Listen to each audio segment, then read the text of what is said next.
Presidente ucraniano promete reconstruir o país após ataques russos. O preço do barril de petróleo chega ao maior patamar desde 2011, com guerra ucraniana. E você vai ver também. O Brasil tem fertilizantes suficientes até outubro. Sobe o número de mortos durante as chuvas que atingiram Petrópolis, no Rio de Janeiro. Mais de 1 milhão de ucranianos deixaram o país em apenas uma semana de guerra.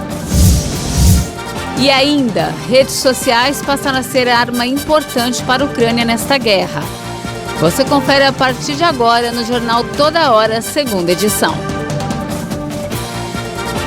Olá, boa tarde, seja muito bem-vindo ao Jornal Toda Hora, segunda edição. Estamos ao vivo e agora, 1h02 pelo horário de Brasília. E vamos juntos dar uma olhada nos destaques desta quinta-feira. A delegação ucraniana está em Belarus na segunda rodada de negociações. Rússia e Ucrânia discutem as condições dos dois países no conflito. Um dos negociadores da Ucrânia planeja viabilizar os corredores humanitários que servem para a passagem de refugiados e recursos, além do cessar-fogo imediato. Em uma semana de guerra, já são muitas as perdas humanas e materiais para a Ucrânia, mas o presidente Volodymyr Zelensky prometeu que vai reconstruir o país. Vamos restaurar cada casa, cada rua e cidade e dizemos à Rússia, aprenda as palavras reparação e contribuição. Vocês vão nos reembolsar totalmente por tudo que fizeram contra nosso Estado, contra cada ucraniano. E não vamos esquecer todos que morreram. O número de mortos na guerra ainda é incerto, mas Zelensky disse que as tropas ucranianas provocaram 9.000 baixas entre as forças russas desde o início da invasão. O número é bem diferente do que foi divulgado por Moscou, que confirmou que 498 militares morreram e mais de 1.500 ficaram feridos. As tropas russas conseguiram assumir o controle da primeira grande cidade ucraniana desde o início da invasão. Agora o exército intensifica os bombardeios contra outros centros urbanos como Mariupol e Kharkiv. Novas negociações para alcançar um possível cessar-fogo são previstas para esta quinta-feira. O presidente da França, Emmanuel Macron, disse para o presidente da Rússia que ele estava cometendo um erro grave na Ucrânia. Vladimir Putin revelou a Macron que a operação tem por objetivo a desmilitarização da Ucrânia e a adoção de um status neutro, objetivos que, segundo ele, devem ser alcançados em qualquer caso. As bolsas europeias se recuperaram nesta quarta-feira, apagando boa parte das perdas de ontem. O petróleo, o gás e o alumínio dispararam pela guerra na Ucrânia. O preço do barril do petróleo chegou no maior patamar desde 2011. Os preços das matérias-primas continuam a subir num contexto de incerteza devido à oferta mundial após o início da invasão russa da Ucrânia. O preço europeu de referência para o gás natural atingiu um recorde histórico. Alumínio e níquel, metais que dependem em grande medida das exportações russas, tiveram valorizações expressivas e chegaram a níveis recordes. Os preços dos dois barris de referência do petróleo no mundo passaram dos $110 devido a preocupações com o efeito das sanções sobre as exportações da Rússia, terceiro maior produtor mundial. O WTI fechou no maior valor desde 2011 e o Brent chegou a $112. Além disso, os países produtores de petróleo do grupo OPEP+, decidiram manter a política de aumento modesto da produção de petróleo. Isso aumentou o medo de interrupções no fornecimento. Nas bolsas, a quarta-feira foi positiva. Os principais índices de ações de Nova York fecharam em alta, estimulados por declarações do presidente do Banco Central americano, Jerome Powell, consideradas moderadas pelos operadores. As bolsas europeias se recuperaram nesta quarta-feira, apagando boa parte das perdas de terça-feira. No Brasil, a alta das commodities impactou positivamente ações de empresas do setor, como Petrobras e Vale. O índice Bovespa subiu quase 2%. E com a disparada nos preços do petróleo, aumentam os temores de desabastecimento que acarretaria no agravamento dos riscos de uma alta da inflação global. O petróleo Brent acumula alta de quase 20% na semana. As bolsas europeias operam em queda nesta quinta-feira, apesar da alta das ações ligadas a commodities. E o Brasil tem fertilizantes suficientes para o plantio nos próximos 8 meses. A ministra da Agricultura, Pecuária e Abastecimento, Tereza Cristina, fez a afirmação em resposta ao presidente Jair Bolsonaro. Ele havia demonstrado preocupação em relação à possibilidade do Brasil enfrentar dificuldades para importar fertilizantes agrícolas da Rússia, devido à invasão à Ucrânia. A ministra Tereza Cristina garantiu que não há problemas com a safra neste momento, já que a safrinha de milho já está em produção. Segundo ela, o que precisava de fertilizantes já chegou e está com o produtor rural. Tereza Cristina falou que o setor privado confirmou a existência de estoque de passagem de fertilizantes suficiente até outubro. O Brasil importa mais de 80% dos fertilizantes usados do chamado NPK, nitrogenados, fósforo e potássio. No caso do potássio e dos nitrogenados, a dependência chega a 95%. A Rússia fornece os 3 produtos para o Brasil. O governo federal também já trabalha com alternativas, como o Canadá, para garantir o suprimento para o setor em caso de escassez provocada pelo conflito entre a Rússia e a Ucrânia. Nós temos aí uma conversa mais firme com o Canadá, que é o maior exportador de potássio, né, que o Brasil tem a maior dependência nessas importações. A ministra também defendeu o Plano Nacional de Fertilizantes como importante instrumento para a independência do Brasil nesse tipo de insumos. Seria uma coisa imperativa o Brasil deixar de ser um importador do tamanho das necessidades que hoje ele tem, né, da importação de fertilizantes. E mudando de assunto, a partir de segunda-feira, os contribuintes vão poder fazer a declaração do Imposto de Renda 2022. A expectativa da Receita Federal é que mais de 34 milhões de brasileiros entreguem os dados à União. Neste ano, o período disponibilizado para o envio da declaração de imposto de renda vai ser menor que nos últimos 2 anos. O prazo máximo de entrega é dia 29 de abril. Entre as novidades para este ano está o acesso à declaração pré-preenchida em todas as plataformas. Antes, o serviço só era disponibilizado no portal ECAC. A restituição e o pagamento de imposto também vão poder ser feitos via Pix para as chaves iguais ao CPF do titular. Devem declarar os contribuintes que receberam em 2021 rendimentos tributáveis superiores a R$ 28.559 ou rendimento isento, não tributável ou tributado exclusivamente na fonte acima de R$ 40 mil. Se na atividade rural possuírem receita acima de R$ 142 mil e possuírem bens ou direitos acima de R$ 300 mil. A declaração pode ser feita pelo computador, no programa gerador ou em dispositivos móveis como smartphones e tablets no aplicativo Meu Imposto de Renda, disponível para Android e iOS.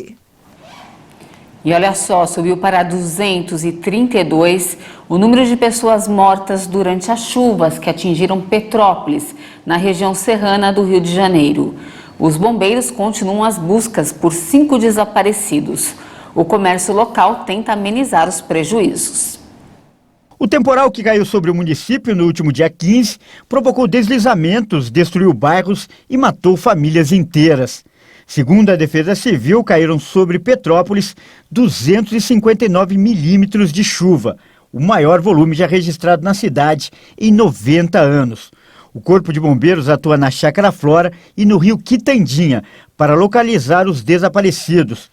Segundo a corporação, a varredura nos rios é feita com mergulhadores e equipes terrestres, que contam com o auxílio de maquinários e cães de busca e salvamento. A destruição causada pelas chuvas afetou o comércio local.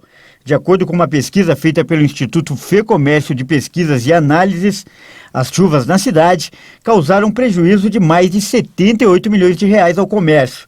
Segundo o estudo, quase 66% dos comerciantes tiveram perda ou queda de faturamento e 32% tiveram seus estabelecimentos ou depósitos alagados.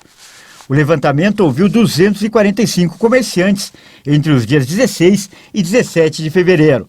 Já a Federação das Indústrias do Rio de Janeiro estima que o Produto Interno Bruto de Petrópolis deve sofrer perdas de 665 milhões de reais, por causa dos estragos provocados pelo temporal. E subiu para 13 o número de mortos por causa das fortes tempestades que têm atingido a costa leste da Austrália nos últimos dias.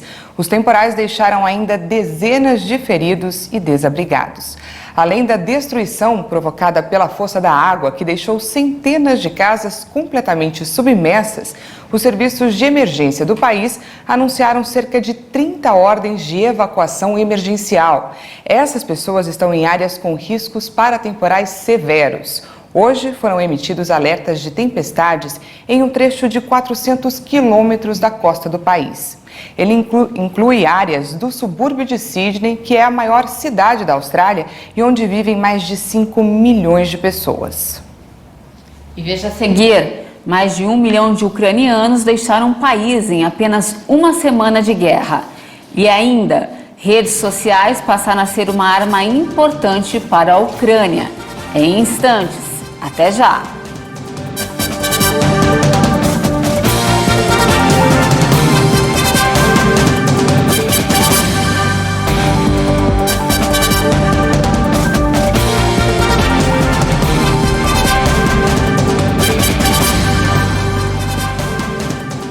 Estamos de volta ao vivo, agora são 13 horas e 15 minutos no horário de Brasília.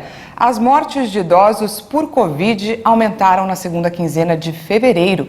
Os dados de hospitais de São Paulo e do Rio de Janeiro mostram o crescimento, mesmo com a terceira dose aplicada em novembro. 2 anos após o início da pandemia, os idosos voltaram a se destacar entre as principais vítimas da Covid. Levantamentos feitos em 2 dos maiores hospitais de referência para o tratamento da doença no país, o Hospital Emílio Ribas, em São Paulo, e o Ronaldo Gazola, no Rio de Janeiro, revelaram que no início de fevereiro, de 70% a 90% dos mortos pela doença eram pessoas não vacinadas ou com um esquema de vacinação incompleto. Mas a partir da segunda metade de fevereiro, esse percentual caiu para aproximadamente 50%, revelando uma nova mudança no perfil das vítimas. Na outra metade, a maioria são idosos que tomaram a terceira dose entre setembro e novembro. No fim de 2021, o surgimento da variante Ômicron mais transmissível favoreceu a rápida disseminação da nova cepa no país. E uma terceira onda da pandemia no Brasil foi detectada a partir de janeiro deste ano. Com isso, ficou ainda mais clara a vulnerabilidade daqueles que concluíram o esquema vacinal há mais de 4 meses e são particularmente frágeis. A mudança de perfil reforça a ideia da necessidade de uma 4ª dose de vacina para as pessoas com mais de 60 anos. O Mato Grosso do Sul já começou a aplicar a 4ª dose nos idosos, assim como a cidade de Botucatu, no interior paulista. O estado de São Paulo prevê iniciar uma nova fase da campanha em abril. E ainda falando de coronavírus, o Brasil chega à marca de 650 mil mortes por Covid desde o início da pandemia. As médias móveis de mortes e casos estão com tendência de queda. O Ministério da Saúde confirmou 370 novas mortes por Covid-19. São 650.052 vítimas da doença no país desde o início da pandemia.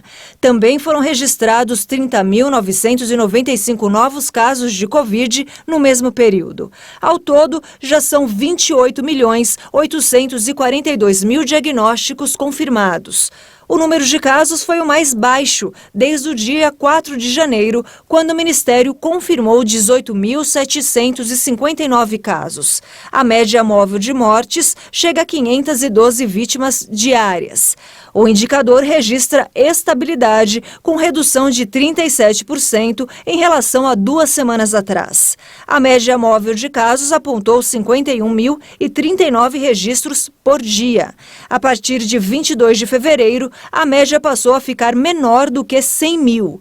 A curva apresentou tendência de queda, com uma variação de menos 37% em relação a 2 semanas atrás. No cenário da evolução da doença por regiões, hoje, nenhum estado indicou alta. Em estabilidade, agora estão 5 estados: Alagoas, Goiás, Mato Grosso do Sul, Pará e Pernambuco. 21 unidades da federação hoje registraram queda. Somente o estado do Rio de Janeiro não divulgou os dados. E vamos falar agora de vacinação. O Brasil já aplicou mais de 393 milhões e 507 mil doses de vacinas contra a Covid. Você confere agora o nosso vacinômetro. Segundo o Ministério da Saúde e as secretarias estaduais de saúde, mais de 172 milhões e 865 mil pessoas tomaram a primeira dose, enquanto 155 milhões e 221 mil brasileiros tomaram a segunda dose. E a dose de reforço já foi aplicada em 65 milhões e 420 mil pessoas. Mais de 9 milhões de crianças de 5 a 11 anos de idade tomaram a primeira dose da vacina contra a Covid. O empresário russo Roman Abramovich anunciou que o clube inglês de futebol Chelsea, do qual é proprietário desde 2003, está à venda. Já o Banco Mundial anunciou a suspensão imediata de todos os seus programas de ajuda na Rússia e em Belarus. Abramovich informou que não pedirá o reembolso dos empréstimos que concedeu ao clube londrino, estimados em 2 bilhões de dólares. Além disso, destacou que o produto líquido da venda será destinado a uma fundação de caridade em benefício de todas as vítimas da guerra na Ucrânia. Ao contrário de outros oligarcas russos, Abramovich não foi alvo, por enquanto, de sanções financeiras por parte da União Europeia ou de autoridades britânicas, mas a pressão aumentou fortemente desde o início da invasão russa à Ucrânia. Ainda no âmbito econômico, o Banco Mundial anunciou a suspensão imediata de todos os seus programas de ajuda na Rússia e em Belarus. O Banco Mundial estava envolvido em 11 projetos em Belarus, que totalizam 1 bilhão e 150 milhões de dólares. A Rússia tinha 4 projetos, que somavam 370 milhões de dólares. Ainda nesta quarta-feira, milhares de pessoas se reuniram nas ruas de Munique para protestar pela paz e manifestar solidariedade com a Ucrânia. A polícia contou até 45 mil participantes no centro da cidade. E chega a mais de 1 milhão o número de ucranianos que deixaram o país em apenas uma semana de guerra. Mulheres e crianças são a maioria entre os refugiados. De acordo com o Alto Comissariado das Nações Unidas para os Refugiados, os dados mais recentes disponíveis nesta quinta-feira mostram que 1.038.583 pessoas fugiram da Ucrânia para os países vizinhos desde o início da ofensiva russa.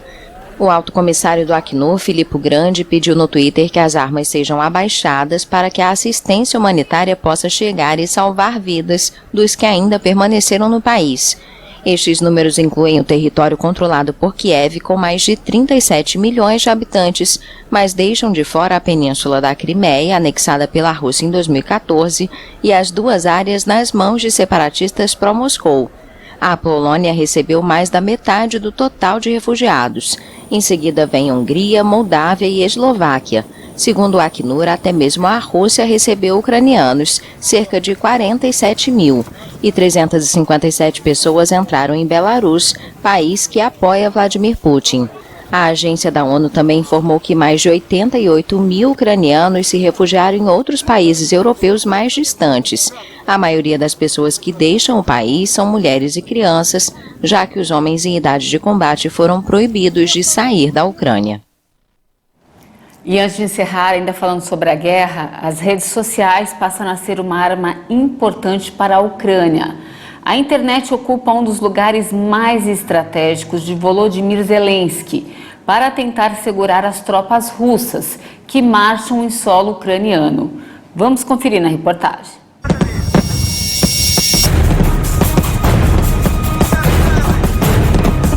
A invasão, os ataques,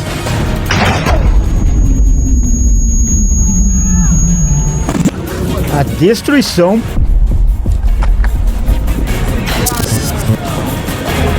e a resistência.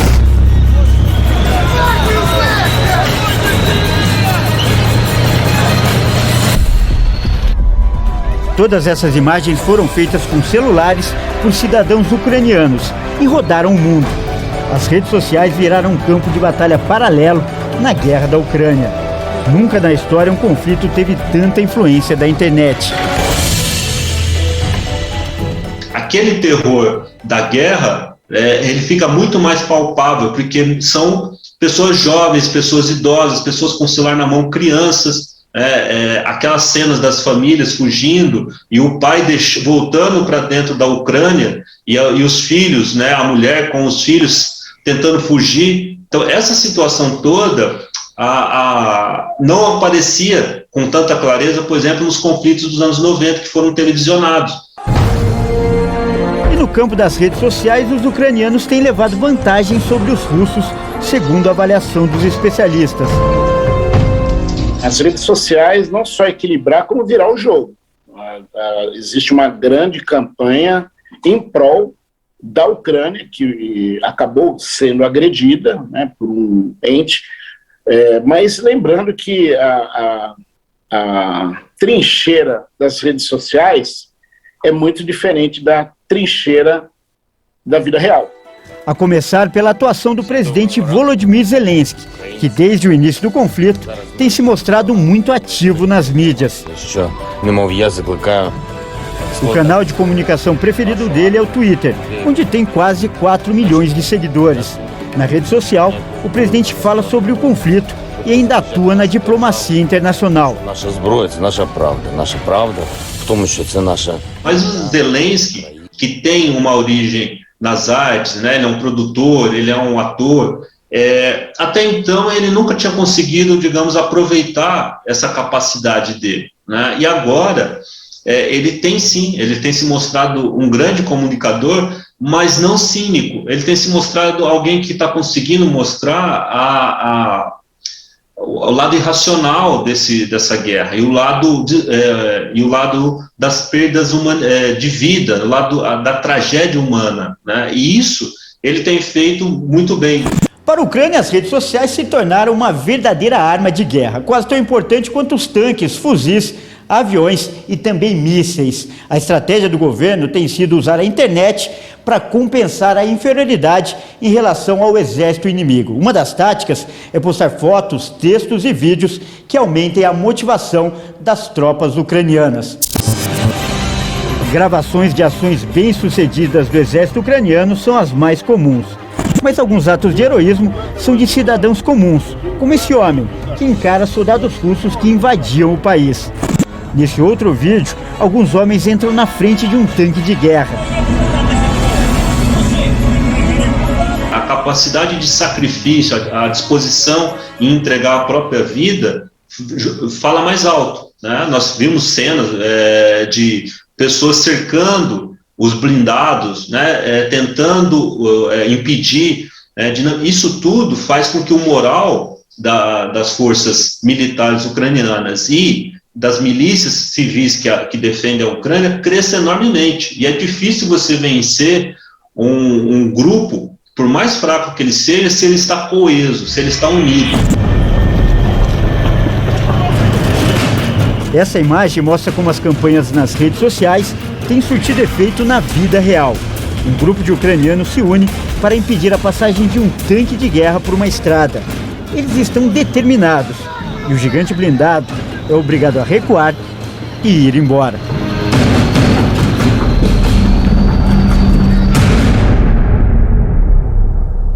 Por hoje é isso. Muito obrigada pela sua companhia. Um ótimo dia para você e até mais. Boa tarde e até amanhã.